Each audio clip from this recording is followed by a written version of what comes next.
Next on the list, I have Tom O'Brien.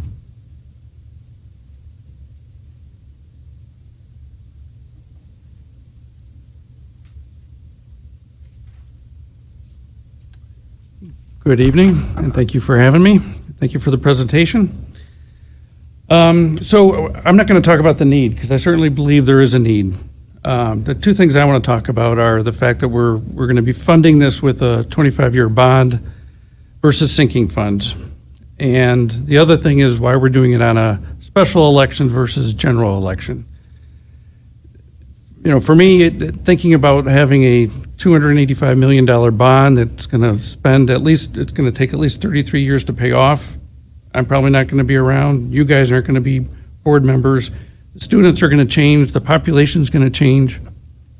It seems it would make more sense to do this in phases where we know exactly what the situation is, whether the population is declining, perhaps increasing, maybe there's a different school that needs to be built. There might be a change of demographics entirely. And so to put all of our eggs in one big basket, we're still paying off 2015, it seems to be a huge investment that a lot of us may not be able to afford.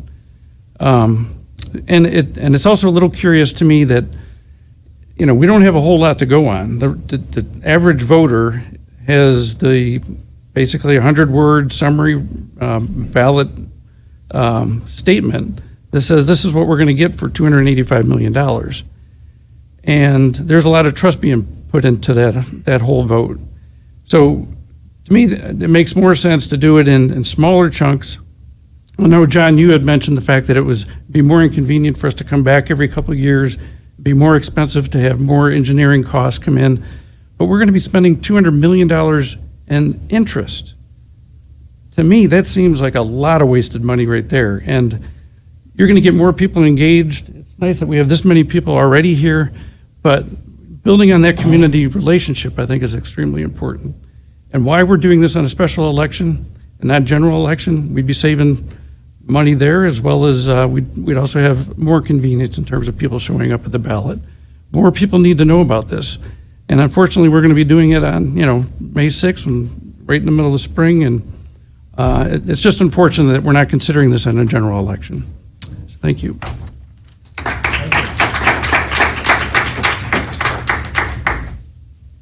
Thanks, Tom. Bill Domina.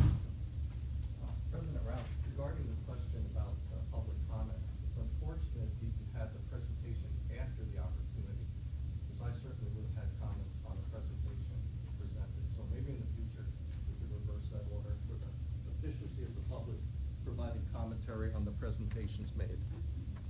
Which presentation are you referring to? The budget presentation. Okay. I mean, I'd asked you at the beginning, and you had said that, but had I known, I would have made a comment in anticipation. Okay, I'm going to start now. Good evening. I'm part of the Committee for Midland Students and Taxpayers. Tonight, I want to touch on a few items I question, specifically as it relates to campaign finance laws and whether MPS has violated any of them or has in multiple instances misled the public. First, the ballot language was clearly written by a lawyer because although voters have been given the impression that a new elementary school will be built and Northeast Middle School will be demolished and replaced if the bond passes, it is legally only a list of items that the board and MPS may spend money on. If no new schools are built, the bond language actually allows that. I encourage all voters to read the language carefully, as it is truly a blank check. Second, this board knows that the legal millage rate, guaranteed for the first year only, is 3.9 mils. Yet repeatedly in print and in presentations state that taxpayers will effectively see a 3.25 mil increase over the current rate. According to the State of Michigan Treasury Office, only factual information is to be presented. Telling the public it will feel like 3.25 mils is clearly intended to give the impression that the millage rate is closer to 3 than 4. It may or may not be a violation of campaign finance law, but it certainly comes close. Another concern, and probably the most concerning, are the emails and literature sent to parents from principals, teachers, and MPS employees regarding this bond proposal. it doesn't just inform parents that there is an election on the bond issue. It says, if approved by voters, this bond proposal would include numerous upgrades to facilities district-wide, along with a list of all possible project items for the building that the student attends. This likely happened across most, if not all, school buildings, as we have obtained several samples. Do the communications say the forbidden words, vote yes? No. But it sure seems to be the intention of the wording to entice them to vote yes in order to get that laundry list of goodies. Certainly, using MPS resources in this private email list, along with carefully crafted language, would be considered advocacy and violate campaign finance law, MCL 169.257, subsection 2, or at least its spirit, wouldn't it? Again, we have documentation of the facts that have been mentioned tonight. In spite of the assertions by MPS about being open, factual, and transparent during this process, has MPS tiptoed to the very edge of the line or actually crossed the line with regard to campaign finance laws? Our committee and the public would like to know. Thank you.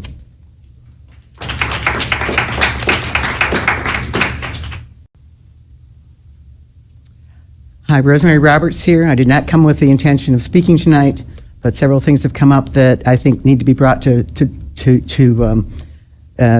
people. Barton Manilow stated that they had a line-by-line cost that they had presented to us. I have asked for a line-by-line cost multiple times, and I was told it doesn't exist, or go look online. I've never gotten, what's it going to cost for electrical? This is regarding Northeast. Also, regarding Northeast, there's a state of Michigan review that the group that I belong to has mentioned multiple times that's never brought up here. But the state of Michigan did review Northeast and said there were no really major things. Regarding Northeast, my granddaughter is going to be one of the last graduating classes. I went and took the tour. It's absolutely appalling. But my granddaughter is going to be one of the last classes. And my granddaughter is going to be paying for this until she's almost 40 years old. Think about that, 40 years old, and that to me is just, now I'm going to be dead. But the cost to the seniors is also, there are a lot of seniors that can't afford an extra $30. Oh, it's only $30 a month. A lot of people that I know can't afford it. I can't, I'm okay, but there are a lot of people that can't. That needs to be remembered. The last meeting at the very end, the last school board meeting, it was mentioned that we bought a building for $4 million for robotics. What? Where'd that come from? Where's the $4 million coming from? And then we find out that we have this big fund. I know that there's been nothing mentioned about the swimming pool. I have nieces that are very active in the swimming dolphins, and they don't get any answers. I'm just told that, oh, don't worry about it, we'll take care of it. If we can afford a $4 million building for robotics, why can't we include the swimming pool and the swimming lanes that are going to be out of function once Northeast is gone? So I think that I covered everything that I need. Thank you very much.